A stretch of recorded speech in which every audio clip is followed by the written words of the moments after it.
see. And I think, yes, sir, we are on. We are live. All right. Welcome to Weekly Weigh-In, where we talk about combat sports, break down sporting combat events, analyze fight cards. We're talking tonight about UFC Fight Night. We're also going to talk about Bellator 245. You can catch these events on, you can catch UFC on ESPN, ESPN Plus every Saturday night. I think the early prelims start at 6 p.m. And you could catch the Bellator next week. September 11th at coming from Mohegan Sun in Connecticut on Paramount Network's DAZN. So check that out. That starts at 10 p.m. Eastern Standard Time. So check that out. I'm here today with Ray Flores, my brother, my partner here in crime. He comes from ESPN Chicago. He's also PBC boxing and play-by-play announcer. Good friend of mine. Love to have him on the show. And we should be joined in a few minutes by Carrie Steller from In the Girls Corner, where Inked meets MMA and a little bit of everything else. So she's awesome too. She'll be on soon. And let's get going. Let's just go right into it. We're going to talk about UFC Fight Night tomorrow night. We got Alistair Overeem versus Augusto Sakai. Should be an awesome fight, man. What do you think, Ray? Well, you know what? Hey, Steve, it's always a pleasure to join you here on the show. And I got to tell you, Alistair Overeem, the OG of MMA and combat sports. I mean, this guy has been around for such a long time. This will be the 19th time he's making that long walk into the octagon. He's been fighting as a professional since 1999. The names that he has beaten, coming so close to defeating Stipe Miocic a couple years ago for the heavyweight championship of the world in Miocic's backyard of Cleveland, Ohio. The fact that he's beaten Junior Dos Santos and Brock Lesnar in the fashion that he did. He's coming off of the victory over Walt Harris. Alistair Overeem is one of those guys that's always going to be in tip-top shape, always going to be focused, and is going to no doubt be ready to go and perform at such a high level. I am very excited to see what happens when it comes to Alistair Overeem's matchup against Augusto Sakai. Sakai is a guy who has a 15-1 record. His only loss coming at the hands of Cheick Kongo at Bellator. And to be honest with you, this guy's got power. He has 11 of his 15 wins have come by knockout. I think this is an excellent fight. I know that Overeem, I believe, is 11 years older than Augusto Sakai. Overeem's 40. Sakai's 29 years of age. But to me, power is the last thing to fade when it comes to a prize fighter. And I think that Alistair Overeem is able to get the victory tomorrow over Augusto Sakai, because I think that, Overeem can maybe go another year and a half and then call it quits. But I don't think he's done just yet. Yeah, I agree with you 100%. I don't think he's quite done yet. I mean, I love Alistair Overeem. I think he's just he's an icon in it. He has 46 professional wins in his career, which is incredible. He's got a great record. He's been around a long time in professional fighting. UFC. He comes from a kickboxing background. He's got a Dutch Muay Thai style of fighting. He's got unbelievable power. He's been in several different, he was a Strike Force guy. He came from, he's been in Pride. I mean, he's been around a long time, and really he understands how to use the cage. He knows how to move around it. He knows how, I think in his best interest is keep the fight standing up. Even though he does have a tendency, he can pull people into that guillotine choke that he likes to use too. So, and he can knock you out with his left hand. Yeah, he can. He's one of those guys that's just incredible that way. I think the key for him tomorrow night is to keep Sakai at bay, use his long limbs, keep him at distance with the jab. That way he can use his leg kicks, his big frame, the elbows. Alistair Overeem pointed out comes from that Muay Thai background. If you remember back in the late 90s, early 2000s with the K1 Grand Prix, and you had like Alistair Overeem, Imperta Arts, and also Bob Sapp was in the mix as well. I mean, they were. Remember Bob Sapp? Oh yeah, Bob Sapp going to war and everything. Every bit of 300 and something pounds. Yeah, Mikko Krokop was in the mix when it comes to K1, and that level of kickboxing is world-class kickboxing. It is literally just high caliber striking. And that's one thing that Alistair Overeem, even though he's gotten a little bit slower, the power is still there. The pop behind his punches is still there. And he has such a very high octagon IQ.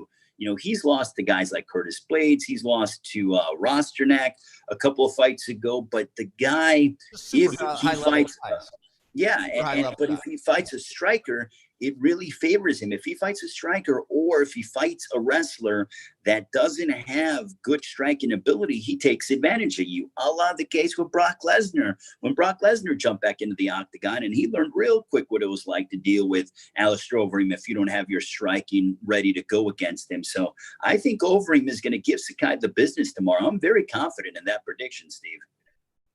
Okay. Yeah, no. And then there's, there's people going both ways on that one. I didn't get a chance to check the odds on it, but I think you're right on with that. I think, Overeem's he's got the power. He's got the experience, not to take anything away from Sakai. What do you think Sakai would have to do to win this fight?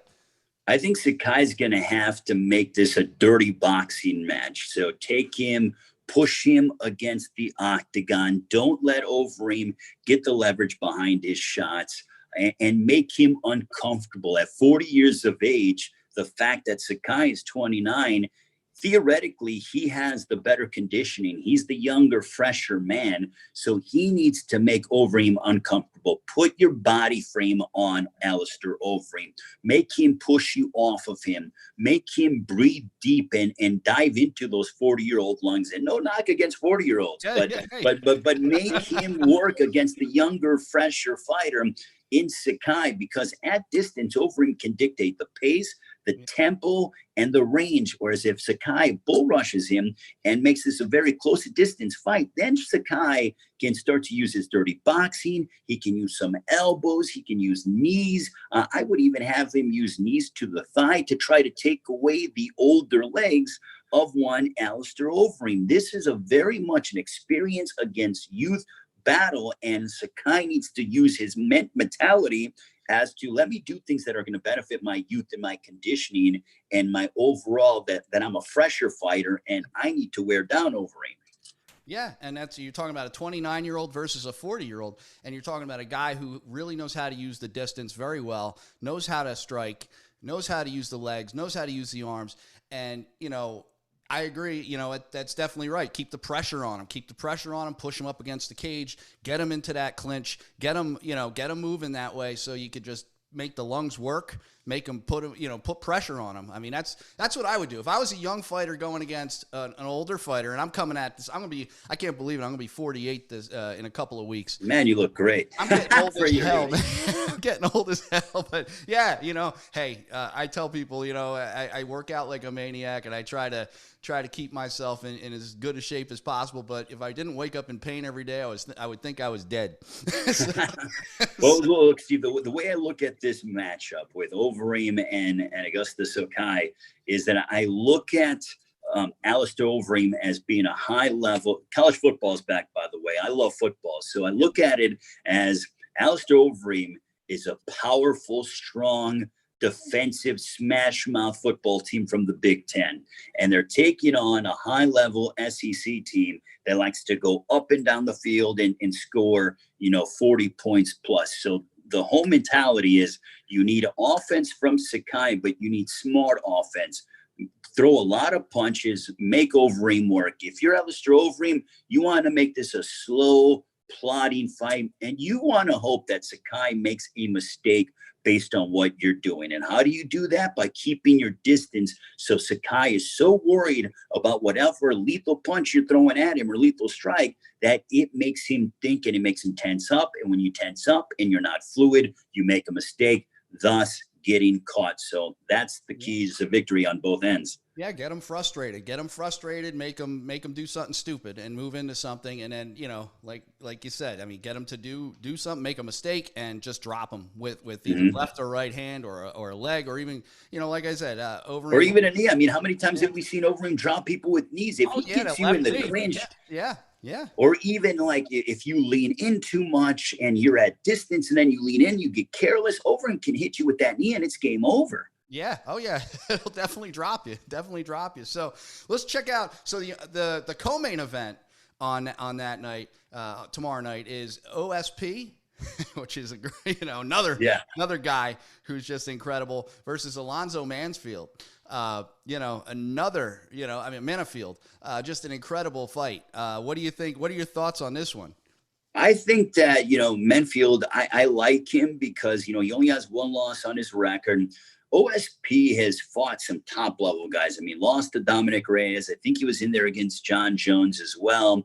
He's lost 3 of his last 4. I think he has a wonderful story. 37 years of age from Immokalee, Florida. And it's funny that I brought up the SEC a few moments ago because he actually played with the Tennessee Volunteers and was a red shirt. And he played, 3 years, came off the bench. But look, being on an SEC football team, that's no easy task. So he's a great athlete, is OSP, but I think he's slowing down. And against this fight against Minfield, I think it totally favors, OSP's opponent because I think that he's sort of in the downward of his career. And I think Minfield, if you look at him, I mean, he's just genetically just so jacked and he's powerful. He's explosive. And I think he's going to get the better of the fight tomorrow night. Yeah, and Menfield has a habit of getting into that first round and really putting it on strong in that first round and dropping people in that first round. Yeah, well, 8 of his 9 wins have come by TKO or knockout. So he doesn't like to waste much time in that octagon. He don't like to let it go. What did they say? Don't let it go to the referee. Don't let it go to the judges. Get it out of the judges' Absolutely hands. not. And he likes to take it out of the judges' hands, and that's that's the thing. But he's another one though. You can't make a mistake with OSP either, because he could certainly. As we've both seen many times in a lot of these fights, is it could go either way sometimes. It's just one shot that can end the whole thing in a second. And it's funny too, Steve. I think I was on your show a couple of weeks ago, about a month ago. Yep. I was writing off Chris Weidman, and Weidman, I think, had lost like 4 or 5 in a row. So as quickly as I'm not writing off OSP, but I'm just saying it's starting to look like his skills are depreciating. So that's why I'm saying it looks like he's on the downward spiral of his career.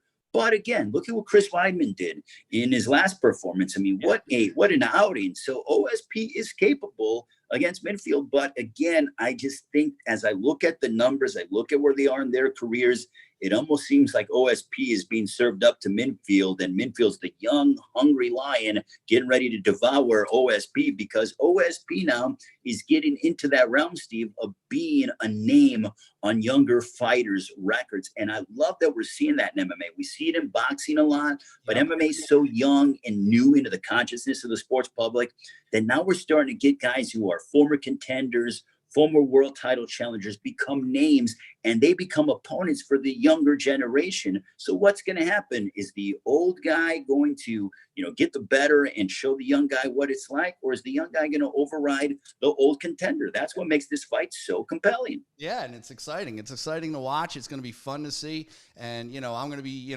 as I always tell you, I'm going to be in my backyard, my TV going, checking it out, because what the hell else do you got to do these days anyway? True. Don't you have a projector too, Steve? Don't you have a projector going?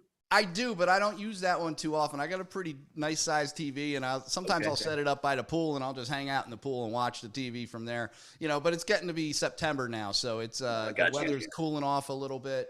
Not too much yet. I mean, this weekend's supposed to be really nice, so we'll see what tomorrow looks like. But it's New Jersey, and you're out on the West Coast, so you're out. Yeah. So you get nice weather all year round. I'm jealous of that, but it's absolutely. But it's fun in the summertime, spring, summer, fall. For a little while, you can kind of enjoy the outdoors around here. Actually, this is a nice time of year because it's not humid and nasty like it could be in July. Now, full weather on the East Coast and the Midwest is the best. Oh yeah, it's phenomenal. But it's great though. It's going to be a great fight. It's going to be phenomenal. I can't wait to watch it. I also wanted to talk about Santos versus Texeira, but that fight is canceled. As we found out today. No, it got postponed. Oh yeah, it got postponed to October 3rd, right? I think it's October 3rd. That's correct. Yep, you're right. It got moved to October 3rd because I think there was a positive COVID test that happened in that one. With Glover, right? I thought Glover tested positive, didn't he? Yeah, Glover did. Yeah, yep. Glover tested positive, so he's out, which definitely opens up. I'm wondering what they're going to do with that main event now. Are they going to make Michelle Waterson and Angela Hill I think that fight has been elevated, Steve. I mean, I don't know if it's official yet, but everything that I read in preparation for the show tonight is that that fight will likely be elevated or has been elevated. So I'm very cautious in regards to confirming anything or not, but I think that's the direction in which they're going. And I think it's a fun matchup. I mean, Waterson, yeah. Waterson's lost 2 in a row. Angela Hill's lost, one. She lost in her last outing, but both women need a victory. Michelle Waterson's been in there against some high-level competition. Same thing with Angela Hill. And I think that the women getting the main event spot, and I know we've had many women main events in the course of UFC history, but still for you look at Waterson and Angela Hill, they both want to show this new audience because there are so many new combat sports fans that are starting to get the itch for the fight game because sports went away and the only fights that were happening were combat sporting events. So I think new fans have been born, and now these ladies get an opportunity to get a hold of this main event next week and show what they can do. And I'm very excited for them. No, it's going to be a good fight, and it's a pretty good matchup too because you got number 8 and number 13 in the strawweight division going at it. So we'll see who comes out on top. I've been a big fan of Michelle Waterson for a long time. I think she's a great fighter. I think she's had her ups and downs in the UFC, but she's got a long history of really putting on a good show. She's a great striker. She could come at it from a few different angles. And Angela Hill also, they're both, it's going to be a good matchup. I think it's totally worthy of a main event, outing for both of those fighters. When they're both Invicta FC veterans, and that's what's so important about what Shannon Knapp does with her entire staff down there in Kansas City with putting on Invicta Fighting Championships on UFC Fight Pass. I mean, these women develop their skills at Invicta. I remember, being around Michelle Waterson and Angela Hill. I think I did both of their fights within Invicta and doing, the cage announcing in place of Joe Martinez whenever Joe's got UFC duties or anything along those lines. And, there's so much high-level talent at Invicta, and you get to see it when the UFC, you either watch it as they're growing and blossoming within Invicta, or you see them in the UFC and people wonder, where do these women come from? Well, they came from Invicta and what Shannon Knapp is doing. So I think this is a heck of a fight. Oh, yeah. And, I don't know if everybody knows, but, Michelle Waterson was the atomweight champion for Invicta FC as well for I think, 2013 and 14. So, she was definitely a wonderful fighter. Both. It's going to be an exciting matchup. I think it's going to be great. So let's talk Bellator for a second. Bellator, real cool match coming up. I'm really excited about this one, actually. Davis and Machida. What do you think about that fight? Well, man, talk about two guys who have been around the sport for a long time. I mean, I remember being at the Rogers Center in April of 2011 when Lyoto Machida ended Randy Couture's career with that vicious front kick in front of over 60,000 fans. I also had the displeasure of being at the United Center in 2013 when Rashad Evans defeated, or I think it was Rashad Evans defeating Phil Davis in what was one of the most lackluster UFC on Fox events that I have ever witnessed. So I've seen Machida compete at such a high level. Phil Davis has grown and has really furthered his game since that main event outing against Rashad Evans years ago. But, Phil Davis, I think he wrestled at Penn State. His striking has come along very well. I mean, Machida, what can you say about him? I mean, this guy was among the upper echelon of the UFC light heavyweight division for years and years and years. I remember hearing about him before he made his UFC debut, having this karate background and how unorthodox he was and his movements and his feints. And he showcased that within the octagon. And now in Bellator, he has another opportunity to extend his career. I think it's a fun matchup. But if I was a betting man on this particular fight, I think you got to go. I'm always excited to hear who you're going to go with. I think you got to go with Phil Davis in the sense that Phil Davis is not going to want to stand and trade with Lyoto Machida. And I think Phil Davis is bigger, stronger, has the more physicality. And he should not at all stand and trade with Machida. And if he's smart, he goes and tries to make this a rough and tumble fight. Get him on the ground, use your elbows, use good body positioning, heavy hips, get to side control, play around in the half guard. He can't get too careless because Machida's got a jiu-jitsu background. He's a black belt, I believe, in traditional jiu-jitsu, not just BJJ does Machida, but Phil Davis, strong wrestler, tough. He needs to grind it out in order to get the W, but I would lean more towards Phil Davis. Yeah, no, I think you're probably right on with that. You know, the thing that you get into is, you know, both of these guys can mix it up. I mean, that's the exciting thing about this fight. Both of these guys could stand, and both of these guys can drop. You know, they could both roll really well. They both flow very well on the ground. But they both also can hit you with a shot that'll take you out. Yeah. You know, I mean, that's what you got to remember about this fight. And, you know, Davis has had some amazing sparring partners. You got to remember he's sparred with Dominic Cruz, John Jones. I mean, these are all partners that he sparred with. You know, and it's pretty amazing that he's, you know, he's going to get in there and we're going to see it with Machida. We're going to see what happens. How often do you get to see a guy who's actually fought Randy Couture? I know. In the ring. So, I mean, that's pretty amazing too. So, you know, between Machida and Davis, I'm going to probably go with Davis as well. But I would not sleep on Machida either. I think it takes one mistake by Davis and it's going to be over. Yeah, and I mean, and he can kick you with something crazy, Steve. He can kick you like a front kick or like a crescent kick, or I mean, I wouldn't even be surprised if Machida lands something on the back of your ear or something nuts to totally throw you off. I mean, I'm gonna say a pretty bold statement, but I truly do believe this. Lyoto Machida is one of the most prolific strikers that we've seen in mixed martial arts history because of how unorthodox he is, how he sets up his strikes, whether it be from a punch or kicks or knees, how elusive he is. He kind of gives you a little poor man's Bruce Lee version to you if you watch some of his stances in terms of how he kind of stands and bounces around on his toes. Yeah, he's amazing at using the angles, right? He'll come at you from angles you don't expect him to come at you from. And that's like, and level changes and the angles, it just frustrates his opponents, throws them off. They come in with a game, and he makes you go off of your game plan. I mean, really, he comes in and just throws some pretty crazy stuff at you. I've seen him do spinning heel kicks, different things like that that'll just, you know, right off the top, you know, and it's like, that's the first thing you're going to throw. You know? Well, and you know what, Steve, the thing is that if you're preparing for Machida, it's hard to prepare for that because your sparring partners and your training partners, even though they try to emulate what Machida tries to do, you can't really prepare for the kind of craziness that you're going to get when that bell rings or they sound that horn. And then he comes at you and you're preparing for one thing, and then he throws something completely different at you.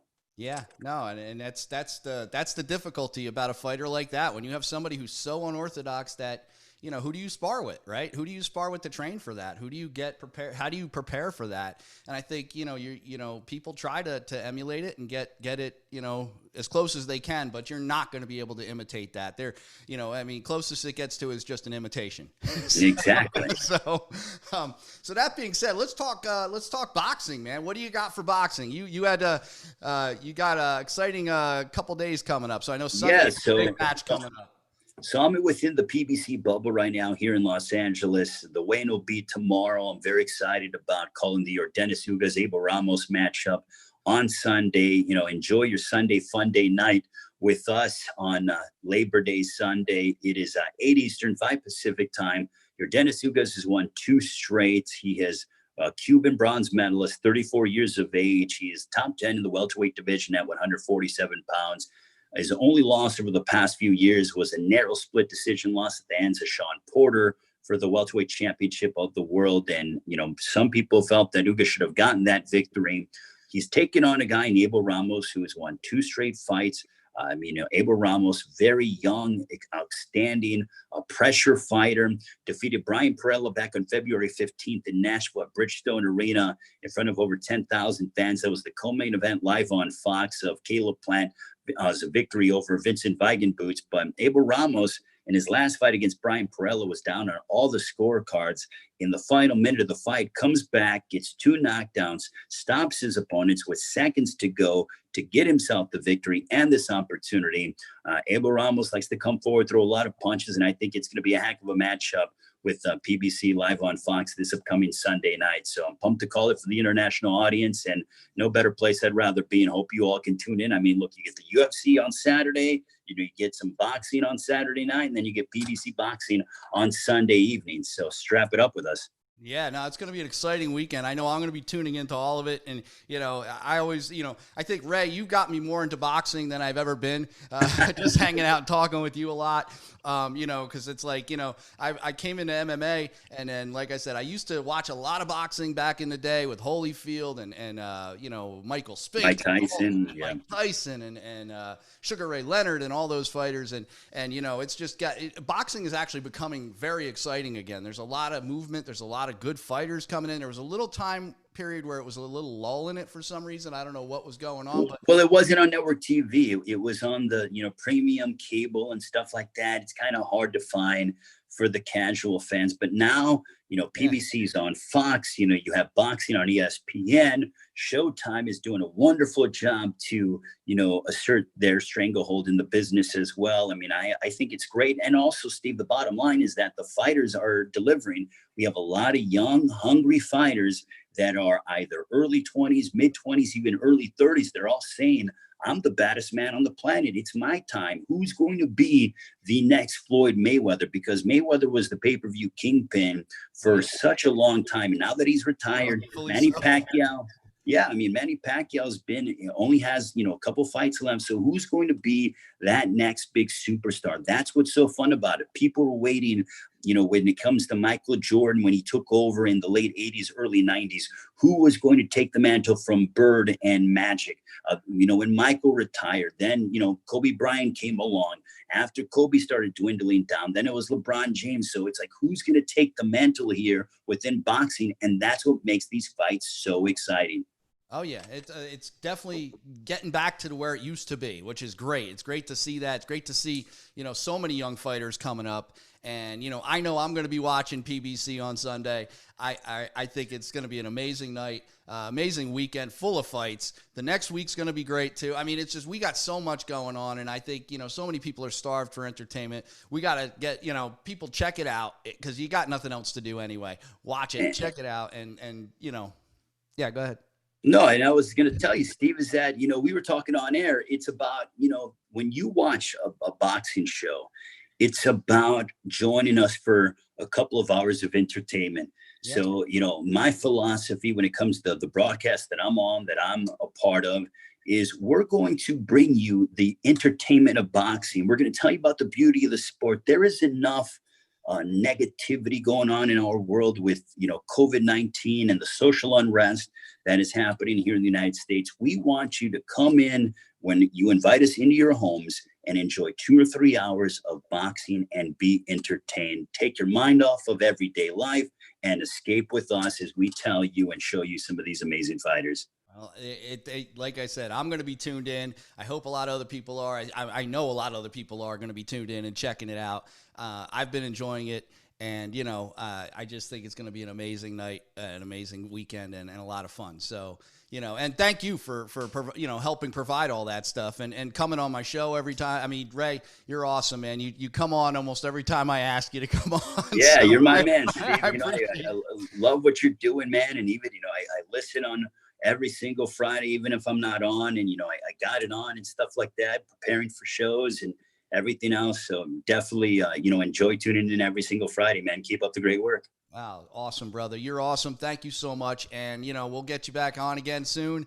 And, you and I will keep talking. I'm going to definitely check out the fight this weekend. And like I said, check out the fights, check out UFC, check out Bellator. So much stuff going on, everybody. Thank you for tuning in, checking this out, checking out the live podcast, the live broadcast podcast. I don't even know what to call it, but Extreme Life weigh-in. We're trying to do it every Friday night just to give you some stuff to check out and do and get as many people into the fight combat sport game as we can, man, because it's definitely an exciting time right now in combat sports as we talked about tonight, and there's a lot of cool stuff happening. Thanks again, Ray. I appreciate it, and I'll see you soon, brother. Definitely, man. Take care. Enjoy your Labor Day weekend, brother. Have a good one. You too, my friend.